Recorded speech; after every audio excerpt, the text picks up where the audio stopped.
Qui ne connaît pas Anita Pierce?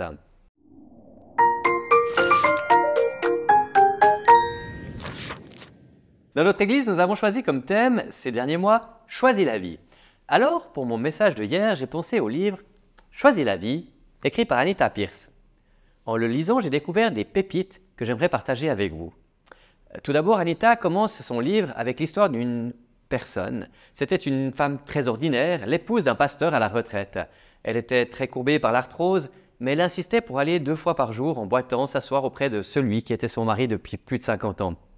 Il venait d'être placé dans une maison de retraite à la suite d'une attaque qui l'avait laissé handicapé. Son fils venait également de mourir il y a peu de temps d'un cancer. Elle avait régulièrement de graves ennuis de santé, mais elle avait toujours le temps d'écouter les autres. Des amis, parfois même très pénibles, frappaient constamment à sa porte en attente de paroles d'encouragement et de compréhension. Sa maison sentait la bonne odeur de pâtisserie et son magnifique sourire accueillait chacun. Quelqu'un lui a demandé un jour « Comment réussissez-vous à être si régulièrement agréable dans ces situations éprouvantes et avec des gens qui exigent tant d'attention ?» Sa réponse a été la suivante « C'est une affaire de choix. » Dans sa sagesse et dans sa grâce, Dieu a donné à chaque être humain le pouvoir de choisir. Dans Deutéronome 30, verset 19, Moïse dit aux enfants d'Israël « J'en prends aujourd'hui à témoin contre vous le ciel et la terre, j'ai mis devant toi la vie et la mort, la bénédiction et la malédiction. Choisis la vie afin que tu vives, toi et ta descendance. » Dans ce texte, il y a 2 mots importants, choisis et vie. Jésus a également dit dans Matthieu 7, 13, « Entrez par la porte étroite, car large est la porte et spacieux le chemin qui mène à la perdition, et il y en a beaucoup qui entrent par là. Mais étroite est la porte et resserrée est le chemin qui mène à la vie, et il y en a peu qui le trouvent. » La faculté de faire des choix consciemment sur la base de réflexion est un don unique que Dieu a fait à la race humaine. Les animaux n'ont pas cette faculté. Bien que nous ne puissions pas toujours choisir les circonstances de notre vie, nous avons le pouvoir de décider quelles seront nos réactions et nos comportements dans les différentes circonstances que nous traversons. Et c'est cette capacité qui nous permet non seulement de simplement survivre, mais encore de prospérer dans des situations apparemment impossibles. J'aime cette citation que l'on trouve dans ce livre « Nous avons le pouvoir de transformer l'amertume du citron en citronnade ». Même si les circonstances peuvent être horribles, nous pouvons toujours décider l'impact que ces circonstances vont avoir sur ce que nous allons devenir. J'aimerais prendre un petit exemple avec vous de mon dernier voyage au Togo. Je devais avoir un vol le mercredi soir pour Paris et notre vol a été annulé 2 semaines avant, nous disant qu'il n'y avait plus de vol le mercredi soir. Et puis ensuite, le mercredi matin, on devait prendre un autre vol pour aller à Abidjan et ensuite aller sur Paris. Et en arrivant à l'aéroport, on nous dit que notre vol du mercredi matin, on ne pourra pas y entrer.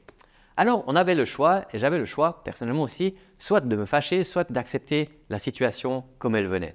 Et j'ai décidé de choisir d'accepter cette situation. Et Dieu a permis que le mercredi soir, le vol qui normalement aurait dû être annulé, avait quand même lieu et nous avons pu prendre ce vol. Et j'ai pu bénéficier toute la journée d'une journée de repos au bord de la mer. C'était bienvenu et je crois que Dieu avait bien prévu les choses. Dans toutes nos circonstances où nous avons un choix à faire, nous pouvons soit décider de nous apitoyer sur nous-mêmes ou décider de jouir au maximum de la vie. Mais nous ne pouvons pas faire les deux à la fois. Nous sommes responsables de nos choix. Nous sommes le résultat de nos choix personnels.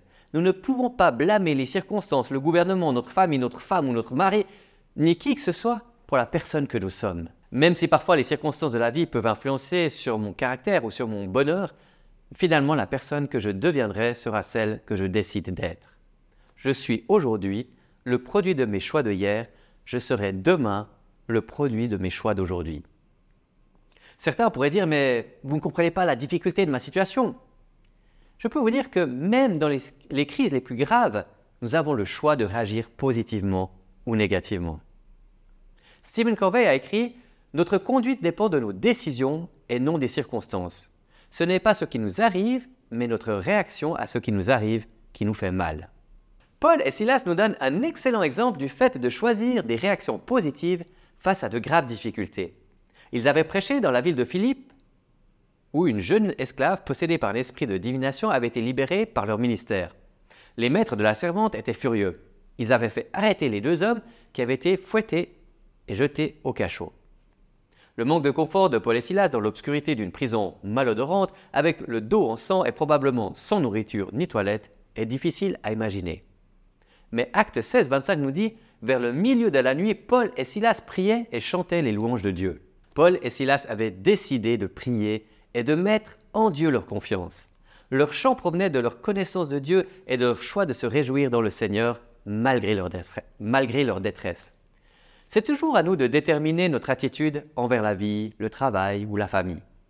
On se trompe quelquefois soi-même en disant les mots « je dois faire » ou « je dois être ». On devrait plutôt dire « j'ai choisi de faire » ou « j'ai choisi d'être ». Ce que nous faisons réellement, jour après jour, révèle nos priorités et nos choix. Quelqu'un a dit un jour « le secret du bonheur n'est pas de faire ce que vous voudriez faire, mais d'apprendre à aimer ce que vous devez faire ». Et je trouve cela intéressant. Apprenons à aimer faire ce que nous devons faire et arrêtons de nous lamenter. Nous sommes exhortés dans Colossiens 3, 23 qui nous dit « Tout ce que vous faites, faites-le de toute votre âme comme pour le Seigneur et non pour les hommes. » Pour conclure, j'ai choisi un texte de Philippiens 4, 11 à 13 où l'apôtre Paul exprime son choix. « Car j'ai appris à me contenter de l'état où je me trouve. Je sais vivre dans l'humiliation et je sais vivre dans l'abondance. En tout et partout, j'ai appris à être rassasié et à avoir faim, à être dans l'abondance et à être dans la disette. Je puis tout par celui qui me fortifie. » Je vous recommande vraiment la lecture de ce livre « Choisis la vie » qui a été écrit par Anita Pierce. Il a été publié en 2008 par les éditions Foi et Victoire. Je vous en souhaite une bonne lecture.